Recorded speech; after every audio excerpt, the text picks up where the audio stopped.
दूसरा दिन। आज ब्रह्मचारिणी माता को समर्पित होता है ये दिन। और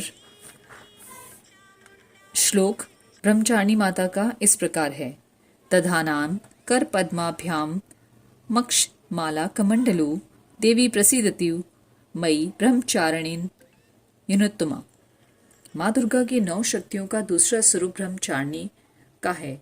यहाँ ब्रह्म शब्द का अर्थ तपस्या है। ब्रह्मचारिणी अर्थात तप की चारिणी, तप का आचरण करने वाली। ब्रह्मचारिणी देवी का स्वरूप पूर्ण ज्योतिमय एवं अत्यंत भव्य है। इनके दाहिने हाथ में जप की माला और बाएं हाथ में कमंडलू रहता है। माँ दुर्गा जी का ये दूसरा स्वरूप भक्तों और सिद्धों को अनंत फल देने वाला है। इनकी उपासना से मनुष्य में तप, त्याग, वैराग्य, सदाचार, संयम की वृद्धि होती है। दुर्गा पूजा से दूसरे दिन इन्हीं के स्वरूप की उपासना की जाती है। इस दिन साधक का मन स्वास्थ्य स्थान चक्र में स्थित होता है। इस चक्र में अवस्थित मन वाला योगी उनकी कृपा और भक्ति प्राप्त करता है। पाठ आरंभ। पहला अध्याय। भगवती की महिमा। मधुकैटभ वध। महर्षि मार्कंडेय जी बोले, भगवान सूर्य के पुत्र सावर्णी की उत्पत्ति की कथा को मैं विस्तार से कहता हूँ, आप ध्यान से सुनिए। सूर्य की स्त्री छाया से उत्पन्न सावर्णी जग जननी महामाया की कृपा से जैसे जैसे मनमंत्र की अधिपति बने, वो विशिष्ट कथा सुनिए।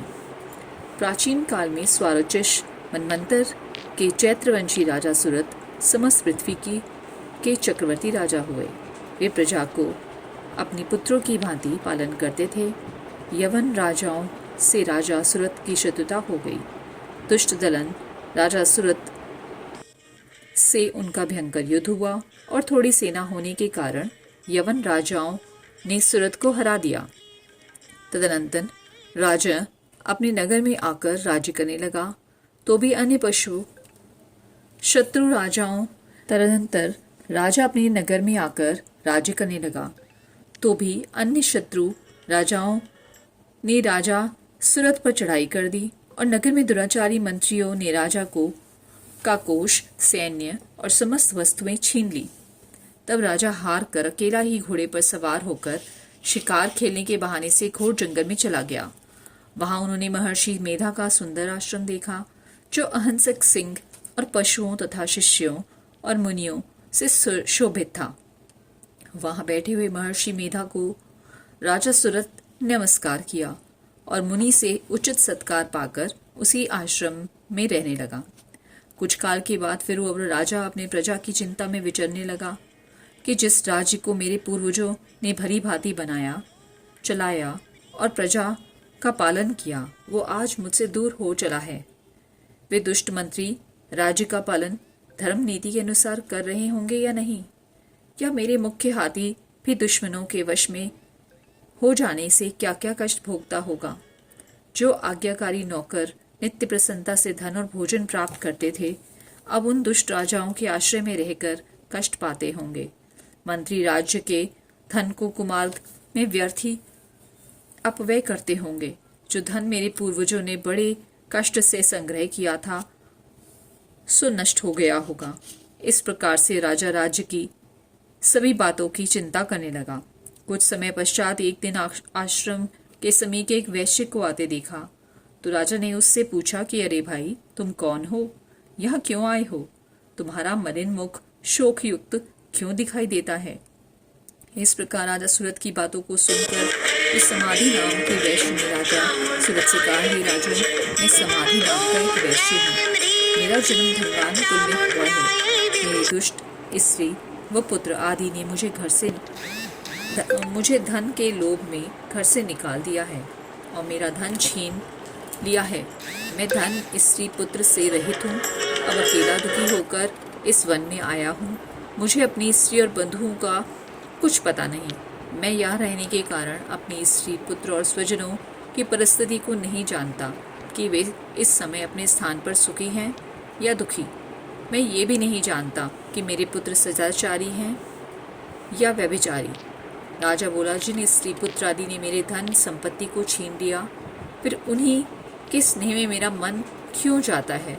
वैश्य बोला, आपने मेरे विषय में जो बातें कही वे वास्तव में सत्य हैं, परंतु मैं क्या करूं? चित्त में कठोरता उत्पन्न नहीं होती। जिन पुत्रादि ने मेरे धन के लोभ में आकर मुझे घर से निकाल दिया है, मेरा चित्त फिर भी उन्हीं के लिए आसक्त क्यों है? मैं क्या करूं? इन स्वजनों के निर्मोही होने पर भी मेरे मन में उनके प्रति प्रेम है। मार्कंडेय ऋषि बोले, हे द्विजश्रेष्ठ, तत्पश्चात राजा सुरत और समाधि वैश्य दोनों मिलकर मेधा मुनि के समीप जाकर प्रणाम करके बैठ गए और मेधा मुनि ऋषि से कथा प्रसंग करने लगे। राजा बोला, हे राजन, मैं आपसे एक बात पूछना चाहता हूँ, आप कृपया करके बताओ कि हे महाराज, मेरा मन वश में नहीं है, इससे मुझे दुख है। गए हुए राज्य तथा अन्य सभी स्त्री पुत्र बांधवों की ममता मुझे अभी तक बनी हुई है। हे मुनि श्रेष्ठ, ये जानते हुए कि मेरा स्नेह उनसे अज्ञानियों की भांति विशेष बढ़ता जाता है और इस समाधि वैश्य को इसके स्त्री पुत्र आदि ने त्याग दिया है तथा इसे घर से बाहर निकाल दिया है, वो भी उनमें अत्यंत आसक्त रहता है। इसी तरह हम दोनों बहुत दुखी हैं। हे महाभाग, उनके दोषों को जानते हुए कि हम दोनों का हृदय उनके प्रति ममता में आसक्त रहता है, इसके ज्ञान होते हुए भी ऐसी ममता क्यों है? हम दोनों को ज्ञानियों की भांति मूर्छा क्यों उत्पन्न हो रही है? महर्षि मेधा ने कहा, समस्त जंतुओं को जानने योग्य ज्ञान होता है। हे महाभाग, सभी प्राणी पृथक पृथक होते हैं। कोई दिन में नहीं देखते तो कोई रात्रि में नहीं देखते और कोई दिन रात्रि में समान दृष्टि से देखते हैं। पुरुष ज्ञान युक्त है, वो सत्य है, इसमें संदेह नहीं। केवल इसमें ही नहीं, सभी पशु पक्षी मृग आदि में भी मनुष्य की भांति भी ज्ञान होता है। वो स्थूल ज्ञान होता है। जैसे मनुष्य में आहार आदि की इच्छा उत्पन्न होती है, वैसे ही पशु पक्षी आदि में आहार विहार निद्रा मैथुन आदि की इच्छा उत्पन्न होती है। ज्ञान होने पर भी पक्षियों को तो देखो, भूखे होने पर भी ममतावश अपने बच्चों को चोंच में स्नेह से चुगा देकर प्रसन्न होते हैं। हे राजन, मनुष्य भी अपने पुत्र पौत्रों से इसी भांति बर्ताव करता है। वो पालन पोषण इस इच्छा से भी करते हैं कि जब हमारी वृद्धावस्था आएगी तब हमारा पालन पोषण वे करेंगे। क्या तुम ये नहीं देखते कि पुत्र आदि उनका भरण पोषण ना भी करें तो भी माता पिता तो करते ही हैं, क्योंकि विश्व की स्थिति को रखने वाला महामाया के प्रभाव से वे मोह के गड्ढे में डाल दिए गए हैं। इसमें कोई आश्चर्य नहीं, क्योंकि ये भगवान विष्णु की योग निद्रा है जिससे संसार मोहित हो जाता है। यही भगवान की महामाया है। वो भगवती देवी बड़े बड़े ज्ञानियों के चित्त को जबरदस्ती खींच कर मुंह में डाल देती है। इस देवी ने ही चराचर विश्व को उत्पन्न किया है और देवी प्रसन्न होकर भक्तों को वरदान देती है जिससे मुक्ति मिलती है। यही मुक्ति की परम हेतु सनातनी ब्रह्म ज्ञान स्वरूपा विद्या है। राजा बोला, हे राजन, आप जिसे महामाया कहते हैं वो कौन सी देवी है? वो देवी कैसे उत्पन्न हुई और उसका कार्य क्या है? उसका स्वभाव, स्वरूप, उत्पत्ति आदि के विषय में भी सुनना चाहता हूँ, सो आप मुझे सभी वृतांत सुनाइए। ऋषि ने कहा, वो देवी नित्य है और चराचर में व्याप्त है तथापि उसकी उत्पत्ति अनेक भांति से है। इस कथा को तुम मुझसे सुनो। ये भगवती देवताओं के कार्य सिद्ध के लिए उत्पन्न होती है और अजन्मा होकर भी उत्पन्ना कहलाती है। जब भगवान विष्णु संपूर्ण विश्व को त्याग अनंतर में जल ही जल करके योग्य निद्रा में शेष शैया पर शयन कर रहे थे, उस समय विख्यात मधु और कैठम नाम के दो घोर असुर भगवान विष्णु के कान की मैल से पैदा होकर ब्रह्मा जी को मारने को तैयार हुए। ब्रह्मा जी विष्णु भगवान की नाभि कमल पर स्थित थे। उन दोनों भयंकर असुरों को मारने को आते देखकर और भगवान विष्णु को सोया हुआ देखकर ब्रह्मा जी योग निद्रा की प्रसन्नतार्थ एकाग्र मन से स्तुति करने लगे, जिससे कि भगवान विष्णु के नेत्रों से भगवती योग माया अपना प्रभाव हटा ले और भगवान जाग पड़े। वो योग माया विश्वेश्वरी, जगत माता, स्थिति और संहार करने वाली भगवान विष्णु की अतुल तेज वाली निद्रा स्वरूपा अनुपम शक्ति है। ब्रह्मा जी बोले, हे महामाये, तुम स्वाहा, देवताओं को पालने वाली हो तुम स्वधा पितृेश्वरों का पोषण करने वाली हो, तुम ही वशटकार स्वर इंद्र को यज्ञ का हिस्सा पहुंचाने वाली हो, अमृत भी तुम ही हो, अक्षरों में स्वर तुम ही हो, नित्य आधी मात्रा व्यंजन तुम ही हो। हे देवी, तुम ही संध्या सावित्री और संसार की जननी हो, और हे मातेश्वरी, विश्व का उत्पन्न पालन और संहार करने वाली आप ही हो। आप ही महाविद्या महादेवी महास्वरी हो। आप ही समस्त चराचर के तीनों गुणों सतव रज और तम को उत्पन्न करने वाली प्रकृति हो। आप ही कालरात्रि हो। आप खड़ग शूल घोर गदा चक्र शंख धनुष बाण भशंडी परिघा आदि अस्त्र शस्त्रों को धारण करने वाली हो। हे देवी, आप ही सौम्यता हो और संसार में आप ही अति सुंदर हो तथा अपरों में श्रेष्ठ आप ही परमेश्वरी हो, जो इस विश्व की रचना पालन संहार करते हैं। उन भगवान विष्णु को आपने अपनी निद्रा के वश में कर लिया है। फिर भला बताइए कि कौन आपकी प्रार्थना करने में सामर्थ है, जबकि आपके भगवान विष्णु ईशान शंकर तथा मुझसे ये शरीर ग्रहण कर लिया है। आप तो अपने प्रभाव से स्वयं प्रकाशित हो।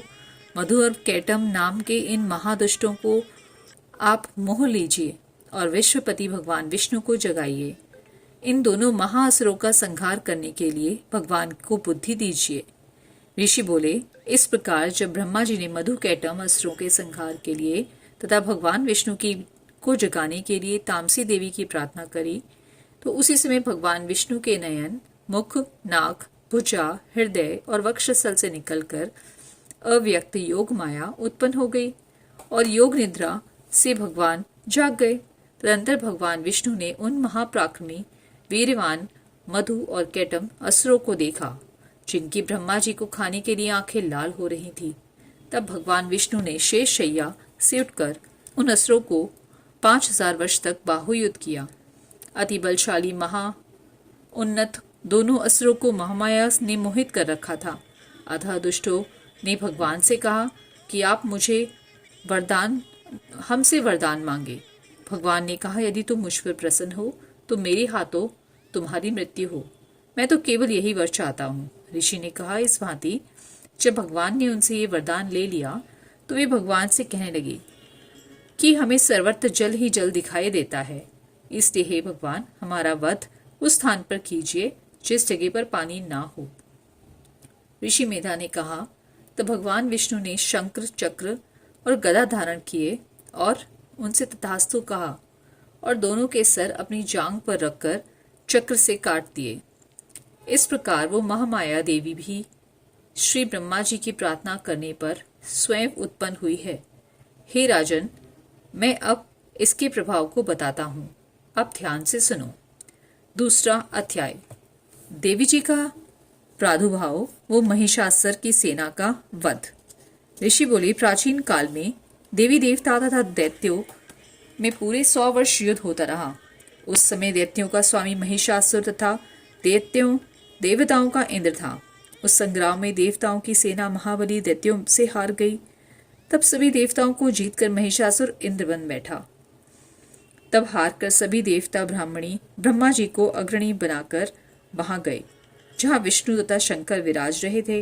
वहां पर देवताओं ने महिषासुर के सभी उपद्रव एवं पराभव आदि का पूरा पूरा वृतांत कह सुनाया। उन्होंने कहा कि महिषासुर ने तो सूर्य, अग्नि, पवन, चंद्रमा, यम तथा वरुण इत्यादि अन्य सभी देवताओं के अधिकार छीन लिए हैं। स्वयं ही सबका अधिष्ठाता बन बैठा है। उसने सभी देवताओं को स्वर्ग से निकाल दिया। महिषासुर महादुरात्मा है। देवता पृथ्वी पर मृत्यु की भांति विचर रहे हैं। उसके वध का कोई उपाय कीजिए। इस प्रकार से मधुसूदन तथा महादेव जी ने देवताओं के वचन सुने। क्रोध से उनकी भौहें तन गईं। तब भगवान विष्णु के मुख से एक महान तेज प्रकट हुआ। इसी प्रकार ब्रह्मा जी और शंकर के मुख से तेज प्रकट हुआ। दूसरे इंद्र आदि देवताओं के शरीर से भी महान तेज प्रकट हो आया। सभी तेज मिलकर एक हो गए। वो तेज पुंज इतना उग्र था जैसे कि जलता हुआ पहाड़ हो। देवताओं ने देखा कि उसकी ज्वालाएं सभी दिशाओं में फैल रही थी। जब वो एक हुआ तो नारी के रूप में आ गया। महादेव जी के तेज से उनका मुख प्रकट हुआ, यम के तेज से उनके केश हुए, विष्णु के तेज से उस देवी की भुजाएं प्रकट हुईं, चंद्रमा से दोनों स्तन, इंद्र के तेज से उनका कटी भाग, वरुण के तेज से जंघा व उरुस्थल, पृथ्वी के तेज से नितंबों का प्रादुर्भाव हुआ, ब्रह्मा जी के तेज से दोनों चरण, सूर्य के तेज से चरणों की अंगुलियां, वसुओं के तेज से हाथों की उंगलियां, कुबेर के तेज से नासिका का प्रादुर्भाव हुआ। उसके दांत प्रजापति के तेज से प्रकट हुए, अग्नि के तेज से 3 नेत्र हुए, संध्याओं के तेज से दोनों भौवें, वायु के तेज से दोनों कान उत्पन्न हुए। इसी प्रकार समस्त देवताओं के तेज द्वारा भगवती का प्रादुर्भाव हुआ। इस प्रकार सभी देवताओं के तेज से पुंज से प्रकट हुई देवी जी को देखकर महिषासुर से पीड़ित समस्त देवता प्रसन्न हुए। महादेव ने देवी को अपने त्रिशूल से शूल निकाल कर दे दिया। श्री विष्णु जी ने अपना सुदर्शन चक्र प्रकट करके दिया। वरुण ने शंख तथा अग्नि ने उन्हें शक्ति दी। मारुत ने उन्हें धनुष दिया। बाणों से भरपूर 2 तरकश दे दिए। देवराज इंद्र ने अपना वज्र से वज्र पैदा किया। फिर सहस्त्र नेत्र इंद्र ने ऐरावत हाथी से घंटा दिया। यमराज ने काल दंड से दंड प्रदान किया। सागरपति ने रुद्राक्ष माला अर्पित की। ब्रह्मा ने कमंडलू भेंट किया। सूर्य ने भगवती के भी रोमकूपों में अपनी किरणें प्रदान की। काल ने तलवार और उत्तम ढाल अर्पण की। क्षीर सागर ने हार और कभी न पुराने होने वाले 2 वस्त्र भेंट किए। इसी प्रकार चूड़ामणि, दिव्य कुंडल और 2 कड़े हुए भी भेंट किए तथा चमकता हुआ अर्धचंद्र, सभी भुजाओं के लिए बाजूबंद, चरणों के लिए नूपुर, कंठ के लिए सर्वोत्तम कंठुला भेंट किया। इसी प्रकार सभी अंगुलियों के लिए जड़ित मुद्रिकाएं प्रदान की। विश्वकर्मा ने निर्मल परशु भेंट किया। अनेक रूप वाले अस्त्र, अभेद कवच, मस्तक तथा गले में धारण करने के योग्य कभी न कुमलाने वाले कमलों की माला दी। जल्दी ने उसे सुंदर कमल दिया। हिमालय ने वाहन के लिए सिंह एवं और भी अनेक प्रकार के रत्न भेंट किए। कुबेर ने सुरा से भूषण भरपूर पात्र दिया। सभी नागों के स्वामी और पृथ्वी धारण करने वाले शेष जी ने महामणियों से सुशोभित नागाहार दिया। इसी प्रकार सारे देवताओं ने विभूषण एवं आयुधों के द्वारा देवी जी को सत्कार किया। तत्पश्चात भगवती ने अट्टहास करके ऊंचे स्वर से गर्जना की। इसके भयानक नाद से सारा आकाश भर गया। देवराज प्रसन्न होकर उस सिंह वाहिनी देवी की जय जयकार करने लगे। मुनियों ने भक्ति भाव से नम्र भाव होकर देवी जी की स्तुति करी। इधर देवताओं के शत्रु की सारी त्रिलोकी को शोभग्रस्त देखा। तब वे अपनी सारी सेना को कवच आदि से तैयार कराकर अस्त्र शस्त्र लेकर छट उठ खड़े हुए। महिषासुर क्रोध से आकर बोला, अरे ये क्या हो रहा है? इतना कहकर सभी देवताओं के साथ गिरकर उस सिंहनाद की और भागा।